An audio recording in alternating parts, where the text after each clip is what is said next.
Hi, I'm out at the Germain Robin Distillery, and I came out here to shoot a couple of segments on uh, Russell Henry gin. But when we came to set up, here's this table with this absolutely perfect example of what it's like to be at a working craft distillery. Crispin and Devin Kane are working on developing a raspberry vodka that we plan to release in June. And the way it's made is by taking raspberries and infusing them into alcohol, and you can tell by the color how intense that would be, both in color and flavor. And then here's a little bit more dilute of raspberry maceration and alcohol. And then down here are a series of experiments of putting things together in various proportions to get the flavor absolutely right. Probably these are all, each bottle is a slightly different variation on the basic formula. And what you do is you put it together and let it sit there for a while and then come back and taste it. And that's how you develop the product. It takes months. We've been working on this for more than a year. Hi, I'm Ansley, and I'm out at the Germain Robin Aging Cellar. And I'm doing another one of the segments when we talk about the individual products that craft distillers represents. And right now I want to talk about the Russell Henry London Dry Gin. I kind of watched this happen. There was not a lot of experimenting with infusions. It was more Crispin thinking about what would make a good gin, studying a number of other gins, I mean dozens of other gins that are made with various botanicals, and then figuring out how he wanted to make his.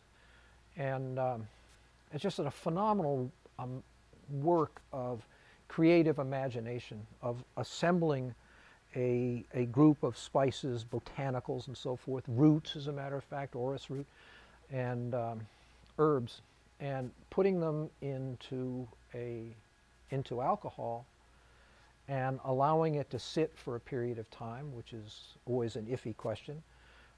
Too long and it doesn't work, too short and it doesn't work. And then redistilling the infusion on the Germain Robin, one of the Germain Robin antique cognac stills in a room behind me, a 16 hectoliter still. And the cognac stills are phenomenal for developing subtle and complex flavors. And a measure of how well he did it was that when Paul Paucult reviewed it, he said it was that year the number 8 of all the spirits, whiskeys, vodkas, brandies, cognacs that he'd tasted. And the next best gin was number 52. And it's not really a London Dry. I mean, it's not quite dry enough. It's a little bit of too much herbs in it, but we wanted to call it something that people would recognize when they were on the shelf. But it's just a beautiful, beautiful product. And it's about, it's at 45% alcohol, which we like. Little intensity. Hey, I'm Ansley, and I'm out at the Germain Robin Cellar doing another one of these segments on individual products that craft distillers represents. And I want to talk right now about the Russell Henry Malaysian lime flavored gin. This is made in a fairly complex way. Crispin makes extra of the London Dry, which is infused with the botanicals and redistilled on the Germain Robin antique cognac still. And then he prepares the maceration of lime. And the secret here is that lime is a very, very difficult fruit to work with. The acidity of the fruit itself is tough when you get into the juice. And B, lime, especially the Mexican limes you buy in the market and use to cook with, and even the Malaysian limes itself, the fruit itself, is always just a hair away from tasting artificial, from tasting like a lifesaver or smelling like aftershave. It's a very difficult fruit to distill. And so the secret here was to go to the Malaysian lime, which produces a leaf which is about 3 or 4 inches long and dark colored. And macerating that produces this very deep and richly flavored infusion that avoids all of that that problem you have with lime. And then we use a little bit of the juice to add to like give it a little freshness. But you know, Crispin and Devin just did this absolutely beautiful thing. This is like beautiful, beautiful lime. And you want a gin and tonic, you don't have to add lime to it. You just, this is a beautiful product. So it's Ansley, and I'm out at the Germain Robin aging cellar talking about individual products. And this is right now Russell Henry flavored gin made from Hawaiian ginger. And we looked for this ginger for a long time. And we ended up finding this very small producer on the island of Kauai who grows his ginger organically. And when we got it, we just knew right away what it was. It was just like, you know, here's this, it's amazingly fresh and beautifully flavored ginger. Ginger's tough because the flavoring is really an oil, and the alcohol tends to absorb the oil, and it's both hard to distill, it's hard to get at the right percent alcohol, and it's, anyway, it's not the easiest thing to work with. And there, as a consequence, very, very few genuine ginger products out there in the alcoholic beverage world at all, hardly any, because it's so hard to work with. And this is just perfectly done. And again, as with the lime, Crispin makes extra of the London Dry, so it has all the botanicals of the London Dry, and then adds to that an infusion of alcohol and ginger in absolutely the perfect proportion because he's Crispin. Anyway, it smells and tastes like fresh ginger. It has all that nice ginger heat, and it just makes, you know, unbelievable mixed drinks. I'm out at the Germain Robin aging cellar. Right now I want to talk a little bit about Los Nahuales Mezcal. This brand was started in 1997 by a pair of brothers who were interested in developing a cuisine in Mexico based on regional authentic cooking. And they went to Oaxaca, which is, you know, the epicenter of authentic Mexican cuisine. And one of the things they wanted to serve in their restaurant was an authentic, you know, Mexican spirit, which is mezcal.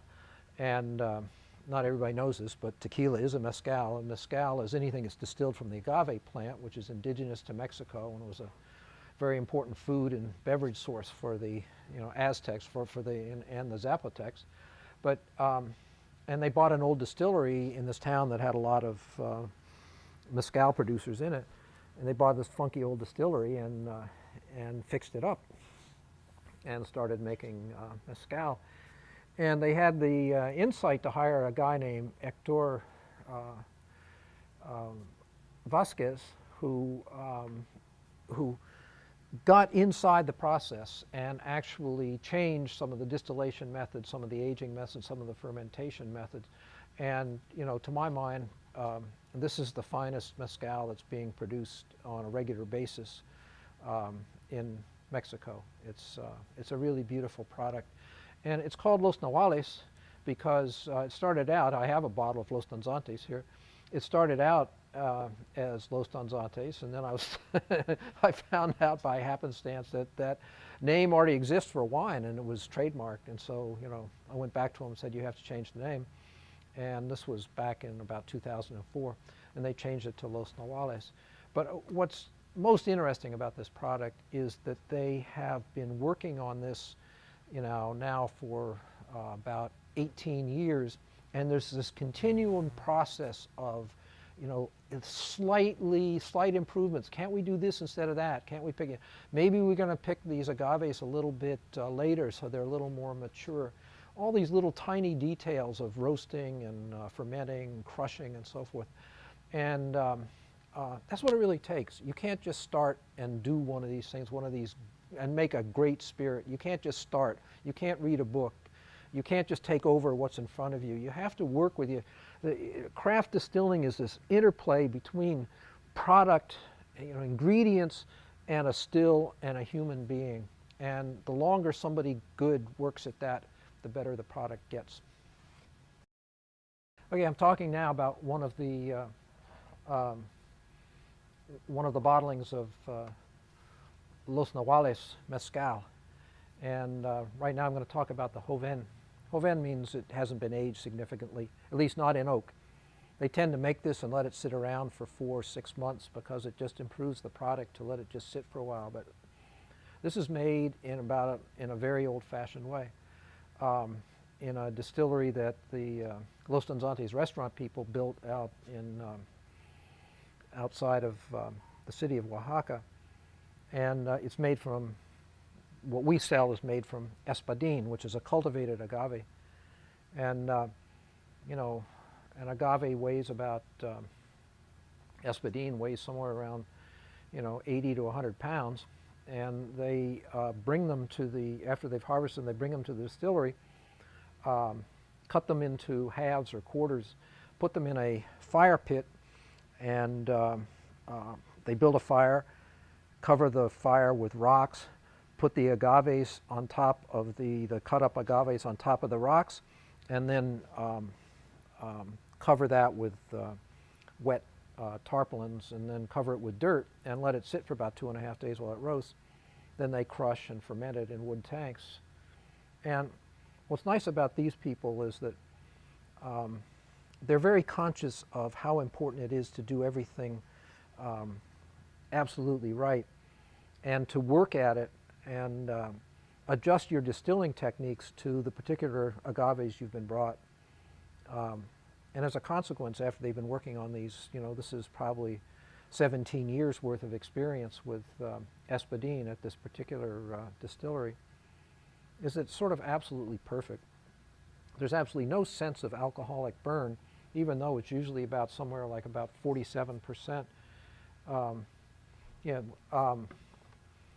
45 maybe. This particular bottle is 43, but and the agave it's a plant, and to me, good mezcal is vegetal. Round, mouth-filling, very smooth, no burn whatsoever on the way down. This is a beautiful product.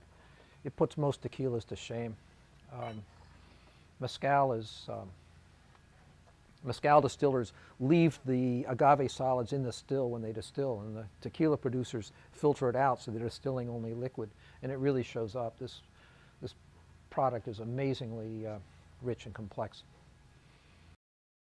Okay, I'm out at the Germain Robin aging cellar. I'm talking now about the Mezcal Los Nahuales, the Reposado.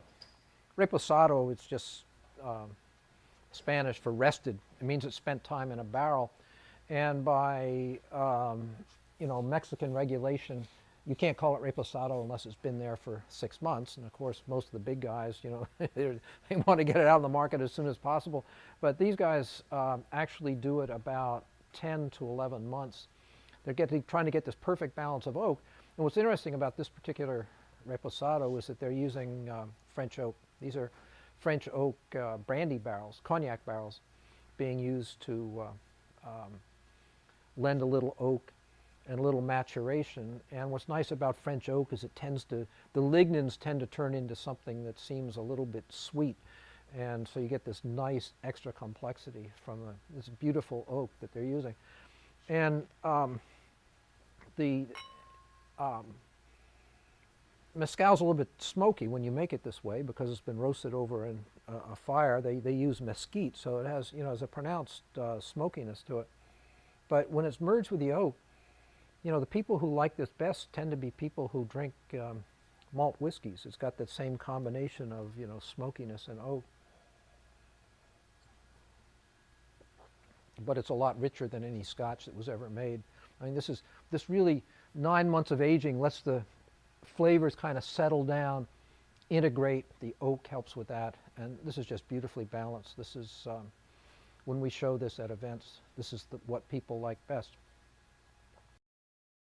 I'm out at the Germain Robin aging cellar, and I want to talk right now about the Mezcal Los Nahuales, Añejo. Añejo means old. That's Spanish for old. And I'm not sure that the regulations are adhered to. I believe that you sort of have to age it for a minimum of a year to call it Añejo, and actually most of the good producers age it for a couple of years, which is what Los Nahuales does. It's been 2 years, but in French oak. And in other words, it's the Joven 2 years later, after spending 2 years in an oak barrel. And this is really beautiful product. We only get 36 cases a year. I shouldn't even be talking about it, because when it comes in, it's usually gone in a month. We get 2 shipments a year. And 36 cases is not a lot of bottles.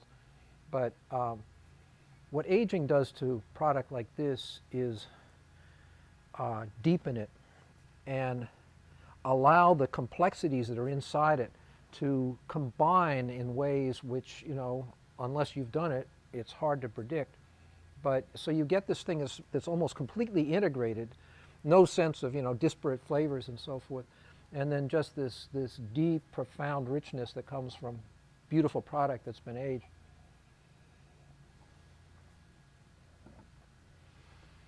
That's just very easy to drink.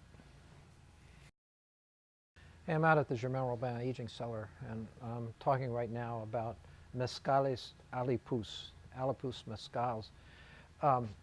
This brand was started by the Los Danzantes folks, and it had 2 reasons for doing it. One is, you know, displaying the richness of the variety of flavors and tastes and aromas that are available from, you know, mezcals made in different parts of Oaxaca State.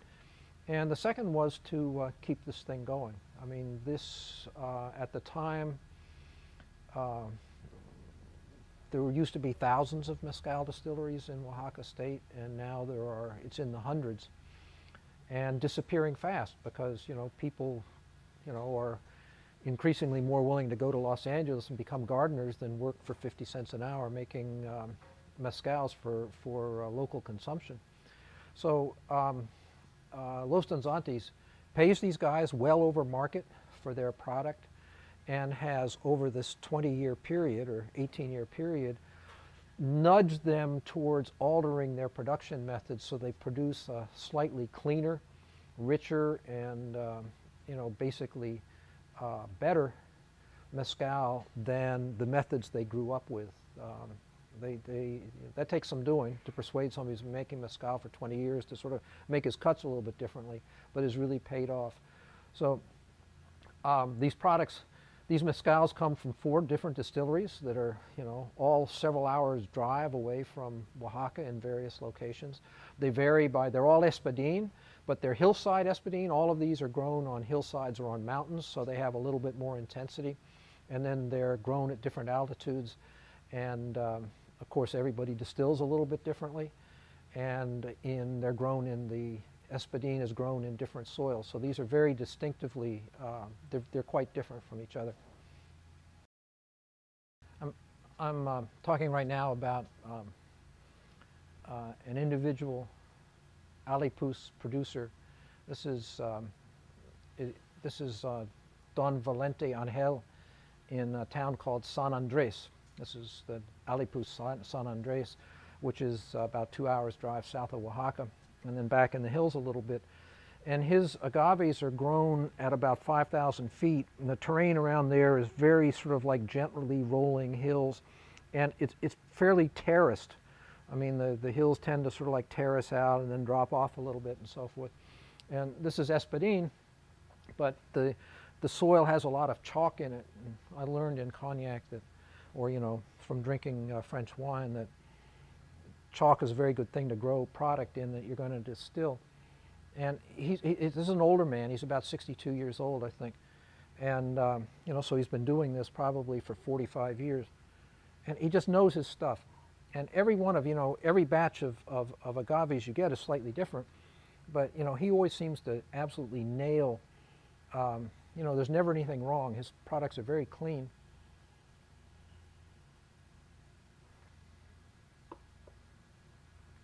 And I think the chalk is what gives it, it's very rich, it's very complex. Complexity is something that comes up in wine when you grow it in chalk.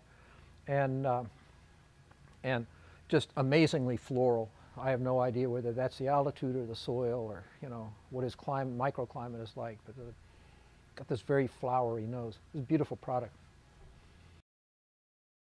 Now I'm talking about the Alipus from San Juan del Rio.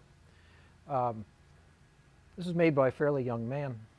I would guess he's probably about 30 years old. Very talented guy. His mom makes the best mole I have ever tasted. It's insane. But anyway, San Juan del Rio is a little nest of really good mezcal distillers down in a valley right on a river. And they grow their agaves up on top of the mountains that surround the town. So you drive up into the mountains, say for about 15 or 20 minutes, and then everything kind of plateaus out into these low rolling hillsides at about 3,500 feet. And sorry. And this is really beautiful product. Let me start this one again, okay? Okay. Sunny mountain, feriferous soil. Okay, can I start? Yeah, you can. Okay, I'm out at the. Let me start that again.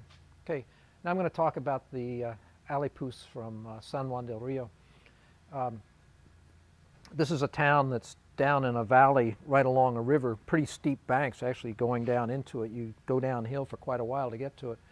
And the guy who makes this is fairly young. He's 28, 29 years old. And I'm always interested in somebody young making things, because you know how young people are. They always tend to do something a little bit different. But this guy makes really exceedingly nice product. But the agaves, the espadín again, are grown up on the mountains around the valley that the town is in. And at about 3,500 feet, there are these big plateaus, rolling a little bit. And the soil is red. It's got iron in it. And so you get this kind of minerality to it that you can kind of taste, actually. But this is fruity. And it's always a little bit sweet from the agaves around San Juan del Rio. I don't know why that is. Maybe they pick it a little bit later, excuse me, so that it's a little bit more mature, has developed a little more sugar. But this is really beautiful product. I'm going to talk now about the Alipus from San Luis del Rio. This is quite a drive from Oaxaca. You have to drive all the way around a mountain range and then come up the valley from the west. And it's unbelievably hot. I mean, every time you go there, it's just unbelievably hot, 100, 105 degrees. And the terrain, again, gets San Luis del Rio because it's down on a river, but it's a slightly broader valley than San Juan. And the soil is visibly sandy. That's what you can see, this sort of like sand-colored soil everywhere you look. And it's grown, this is a pretty close 4,900, 5,000 feet up, mountainside agaves on pretty steep terrain, actually. The valley lowers down, but then the plantings are on pretty steep terrain. But the heat and the sandy soil bring out this very interesting characteristic. It's very soft. And it's got a lot of sort of this very sort of like gentle fruit to it. It's a very gentle product. And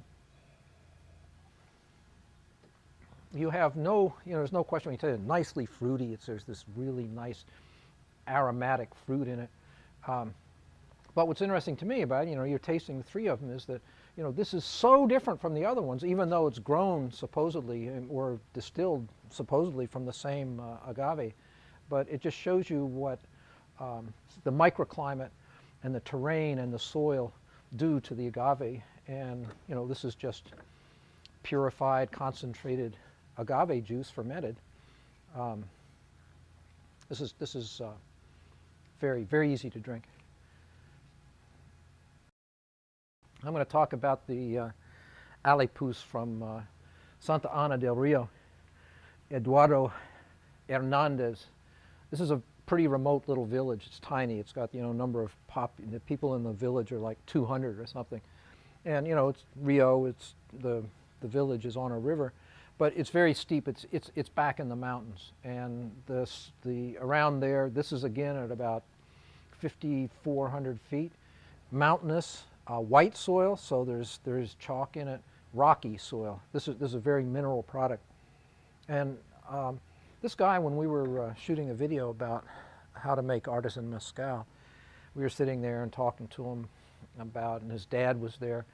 And at one point he said this amazing thing, which was he could tell what was going on inside the still by looking what was coming out. He could look at the stream of mezcal coming out of the bottom of the still and tell where it was in the distillation process. I've never heard anybody else say that about his product, but I believe it. This is incredibly well made.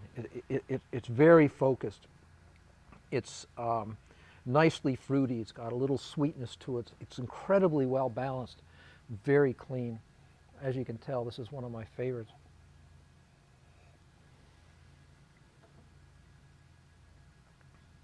It's got this nice vegetal sense in the back of your mouth. Agave is a plant, and this really brings out the beautiful vegetal qualities of the agave.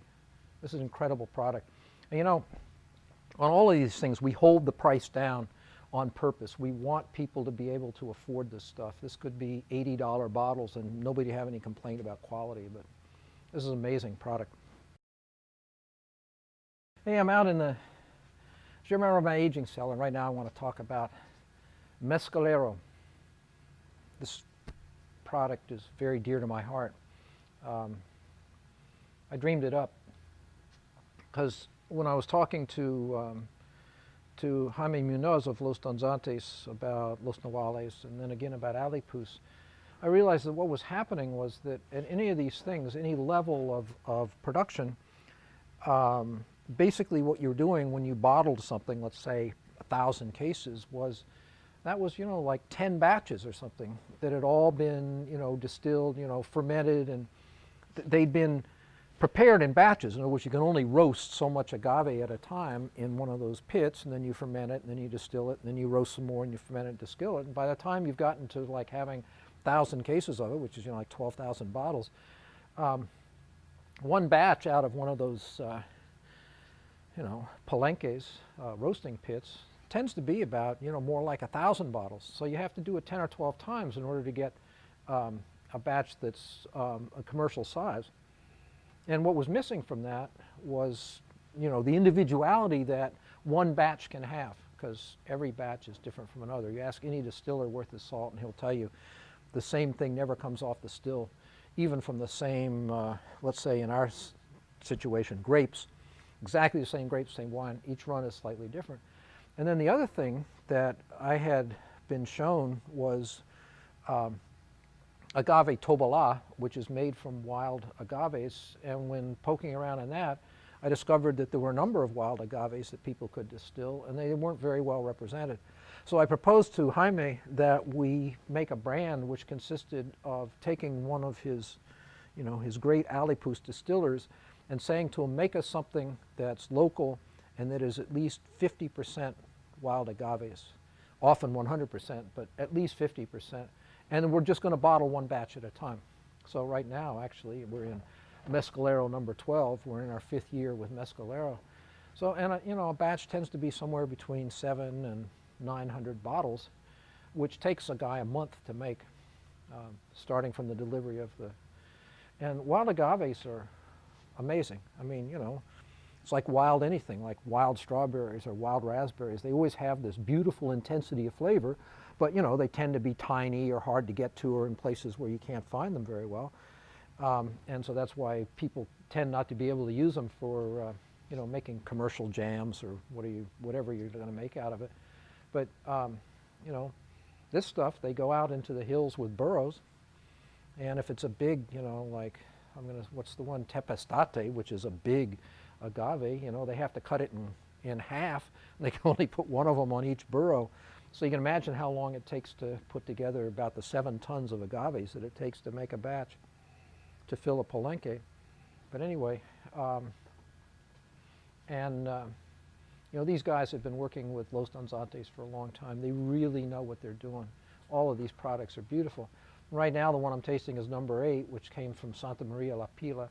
and was made from Madre Cuiche, and Dobadan and Tobala, 3 different wild agaves, and it's just insanely beautiful made. We could be charging $150 for this stuff and nobody would have any complaints. But we wanted to hold the price down so that, you know, for the $85 we sell it for, you had a chance to taste what is really, these are the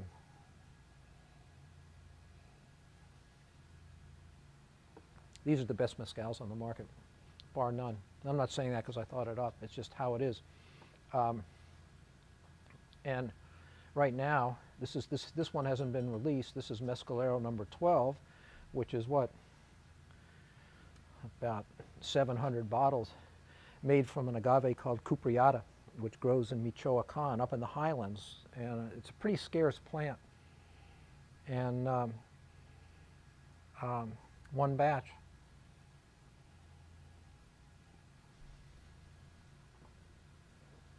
Cupriata is Latin for something that has a hint of copper in it, copper-like, and it's got this nice little slightly sour, like when you touch a penny to your mouth, a little sort of, just this little hint of it, which is this beautiful complexity. And this is incredibly well made. And they come from these tiny villages. If you saw them, you wouldn't think, how does somebody make something this good in such a tiny little place? But these are beautiful, beautiful products. And we're lucky to get about 3 bottlings a year. I want to talk a little bit about, this is a one-time bottling that we got a little bit of. We got about 600 bottles of it. A one-time lot of mezcal distilled in a small town on the other side of Sola de Vega. Sola de Vega is one of the centers of beautiful mezcal in Oaxaca State.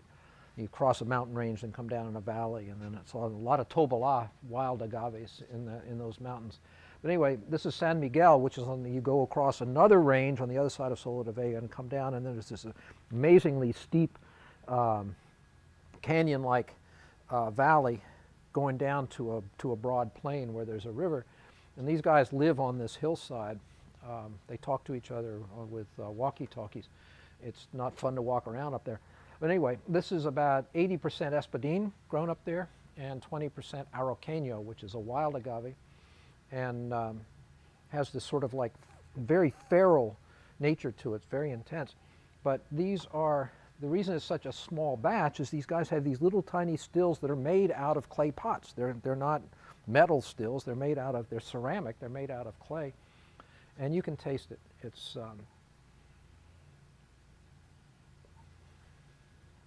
it doesn't taste like clay.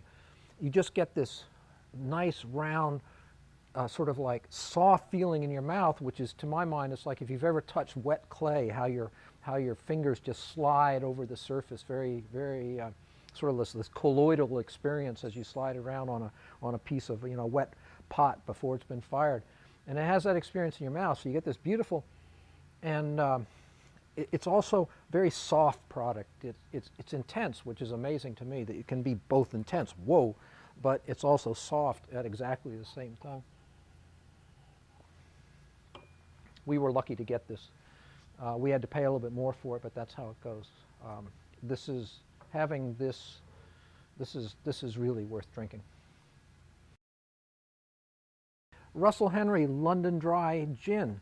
This has been redistilled on a cognac still. Beautiful botanicals, beautiful flavor, rich, complex. Paul Packholt thought this was the best gin in the world. How come you're not buying my stuff? This is Absinthe from Germain Robin, made by Crispin Cain, who's got a lot of experience distilling brandy. It's got an insane amount of beautiful botanicals in it. And you know, the reason it's not green is we don't want to put food coloring in it the way everybody else does.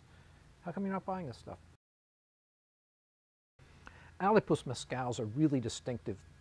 Each bottling comes from a different region, different altitude, different soil characteristic. They're beautifully made, and they're incredibly well priced. And they're real, they're authentic. How come you're not buying them? This is about 1,500 gallons of malted rye, fermenting itself into beer so that Crispin can distill it on the Germain Robin Antique Cognac still. Instead of having the stuff made for him by some beer manufacturer, Crispin wants to be in touch with it. He makes it himself. Sometimes that takes 2 months inside this tank to get it absolutely right. How come you're not buying our stuff?